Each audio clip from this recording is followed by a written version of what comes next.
नमस्कार, एक्वाकल्चर गुरु में आप सभी लोगों का एक बार फिर हार्दिक स्वागत है। आरएएस टैंक मैनेजमेंट जारी है। इसमें आज हम लोग देखेंगे मछली के बिहेवियर को ऑब्ज़र्व करके क्या पॉसिबल मैनेजमेंट संभावनाएं हो सकती हैं। इसमें तमाम चीज़ें आती हैं जिनका अवलोकन करना ज़रूरी है और उस हिसाब से उचित निर्णय लेना है। इन सब चीज़ों को हम लोग बारी बारी देखेंगे। तो here we go to our first slide. शुरुआत करते हैं। अवलोकन 1। मछली काफ़ी उत्तेजित अवस्था में है और बार बार टैंक से टकरा रही है, जिसको डार्टिंग बोलते हैं। इरेटिक स्विमिंग है, तो पूरी संभावना है कि वहाँ पे अचानक लाइट बहुत ज़्यादा तेज़ कर दी गई है या साउंड बहुत ज़्यादा है। अगर ऐसा है तो साउंड के लेवल को कम करिए। टैंक के चारों तरफ आप पैड्स लगा सकते हैं। इससे दो फायदे होते हैं। एक तो टेम्परेचर बहुत ज़्यादा वेरी नहीं करता टैंक का, और साउंड भी अंदर टैंक में कम जाती है। लाइट की इंटेंसिटी कम करिए। उसमें अच्छे रिफ्लेक्टर बल्ब लगाए जा सकते हैं। इस तरह के डिमर लगा के आप रोशनी कम कर सकते हैं। यहाँ ध्यान रहे कि डिमर आप लीजिए तो लाइट को डिम करने वाला लीजिए, पंखे वाला मत ले लीजिएगा, नहीं तो वो अच्छी तरह से काम नहीं करता है। दूसरा, आप पैरासाइट हो सकता है, तो जो मछलियाँ हैं लक्षणों वाली, उनको निकाल करके उनके सिम्टम को चेक किया जाए।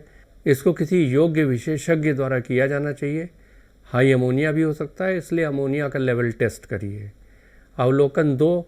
पानी के इनलेट के पास या एरेटर के पास बहुत ज़्यादा मछली अचानक इकट्ठा हो रही हैं, तो इसके लिए आप अमोनिया टेस्ट करिए, नाइट्राइट टेस्ट करिए। इनके लेवल्स अगर ज़्यादा हैं तो इसे कम करिए।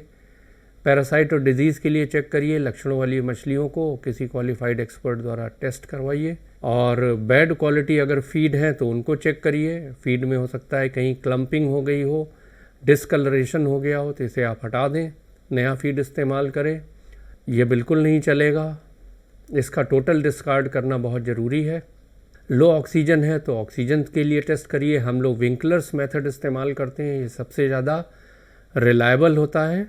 या तो फिर आपके पास कोई डिज़ोल्व ऑक्सीजन टेस्ट करने का मीटर हो, लेकिन वो भी कोई हाई क्वालिटी का होना चाहिए, तभी वो अच्छी रीडिंग देगा।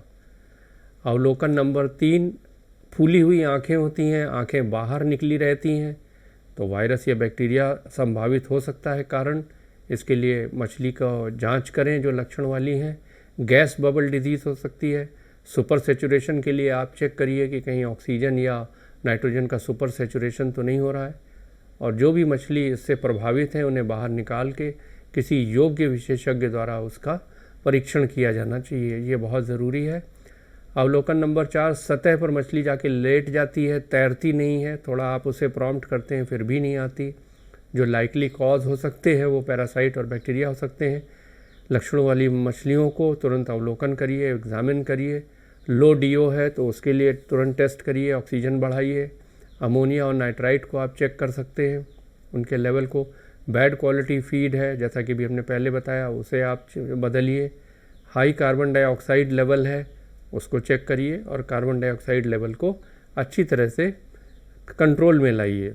मछली अगर फ्लैशिंग कर रही है किसी ऑब्जेक्ट के अगेंस्ट टैंक में और एक तरफ भाग जा रही है, या विरलिंग हो रही है, कई मछलियां एक साथ गोल गोल चक्कर लगा रही हैं, तो कार्बन डाइऑक्साइड की मात्रा ज़्यादा हो सकती है। कार्बन डाइऑक्साइड मात्रा चेक करिए और उसको कंट्रोल में लाइए। मछली के स्किन में कहीं भी डिसकलरेशन हो रहा है, रंग बदरंग हो रहा है या कहीं घाव हो गया है, तो ये पूरी संभावना है कि पैरासाइट या बैक्टीरिया या वायरस की वजह से हो रहा है। आप मछली को पूरी तरह से एग्ज़ामिन करिए जो लक्षणों वाली हैं, और उस हिसाब से आपको पता लगेगा कि क्या आगे हमको निर्णय लेना है। ये कुछ तस्वीरें हैं जो आपको दिखा रहे हैं, इनसे आपको आइडिया मिलेगा। बीमारियों का आरएएस में आना अच्छा बिल्कुल नहीं माना जाता है, तुरंत इलाज होना चाहिए। अगर मछली अचानक खाना खाना बंद कर दे रही है तो लो ऑक्सीजन हो सकता है, पैरासाइट हो सकती है, डिजीज़ हो सकती है। इन सब के लिए आप चेक करें, अवलोकन करें मछलियों का, और ऑक्सीजन अगर कम है तो तुरंत ऑक्सीजन बढ़ाई जाए। नाइट्राइट चेक करिए, अमोनिया चेक करिए, ये सब लिमिट्स में रहने चाहिए। और अगर इनमें कुछ प्रॉब्लम दिखाई दे रही है तो तुरंत उसका बायोफिल्टर वगैरह चेक करिए और निदान करिए तुरंत, ये बहुत ज़रूरी है। मछली एक जगह आकर के सतह पर आकर सांस ले रही है ग्रुप में और हवा से ऑक्सीजन की कमी पूरा करने की कोशिश कर रही है, तो लो ऑक्सीजन की संभावना हो सकती है। ऑक्सीजन की जांच की जानी चाहिए। हाई अमोनिया, हाई नाइट्राइट हो सकता है, इसकी जांच की जानी चाहिए। पैरासाइट या डिजीज़ हो सकती है, लक्षणों वाली मछलियों की जांच करिए। खाना बदरंग हो सकता है या एक साथ क्लम्प हो सकता है, क्लस्टर बना सकता है, फंगस लग सकता है, उनकी जांच करिए। और हाई कार्बन डाइऑक्साइड हो सकती है तो कार्बन डाइऑक्साइड के लेवल को चेक करिए। इस तरह से मछली अगर सांस लेती है आपको सतह पर दिखाई दें तो संभावित है कि ये सब कारण हो सकते हैं। ऑब्जर्वेशन 9, अगर मछली ने खाना खाना कम कर दिया है तो संभावित कारण लो ऑक्सीजन हो सकता है। ऑक्सीजन की जांच करें। पैरासाइट डिजीज़ हो सकती है, मछलियों की जांच करें। हाई अमोनिया नाइट्राइट भी कारण हो सकता है, अमोनिया और नाइट्राइट की जांच करें। और खाना खराब हो सकता है, जैसा कि पहले भी बताया वो यहाँ पर भी है कि खाना बदरंग हो सकता है और क्लम्पिंग हो सकती है, उसकी जांच करिए। ब्राउन ब्लड डिजीज़ ये हाई नाइट्राइट की वजह से होता है, मछलियों का एग्ज़ामिन करिए। और अगर नाइट्राइट की मात्रा 1 ppm या 2 ppm है तो उसमें 5 गुना या 6 गुना उसका क्लोराइड डालिए। नमक डाल के आप ये पूरा कर सकते हैं। नया खाना खिलाइए, पुराना खाना एकदम फेंक दीजिए। मेथमोग्लोबिन बनने की वजह से ये बीमारी होती है।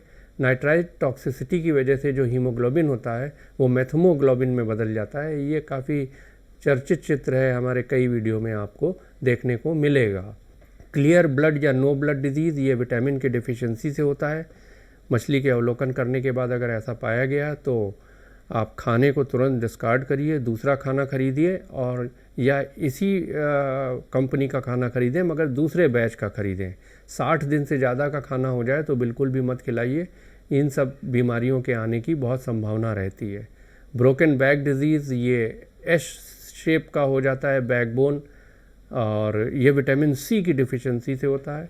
इसमें भी अगर आपको ऐसे लक्षण दिखाई दें तो बाकी मछलियों को इस बीमारी से बचाने के लिए आप तुरंत नया खाना खरीदिए और पुराने खाने को डिस्कार्ड कर दीजिए, या किसी दूसरे कंपनी का खाना भी आप ट्राई कर सकते हैं। तो ये कुछ बातें थी जो एक्सपीरियंस के आधार पर हमने आपको बताई। Management of tank production system अभी जारी है। इसमें हम लोग अब वाटर क्वालिटी और फीड ऑब्जर्वेशंस के आधार पर जो ऑप्शंस हो सकते हैं मैनेजमेंट के, उसको लेकर के आने वाले हैं। तो इस वीडियो में अगर आपने कुछ हासिल किया है नया तो कृपया लाइक करें, शेयर करें, सब्सक्राइब करें। आपका बहुत बहुत धन्यवाद। तो जल्दी ही मिलते हैं अपने नए वीडियो में। तब तक के लिए अल्लाह हाफिज़। जय हिंद, जय भारत, वंदे मातरम।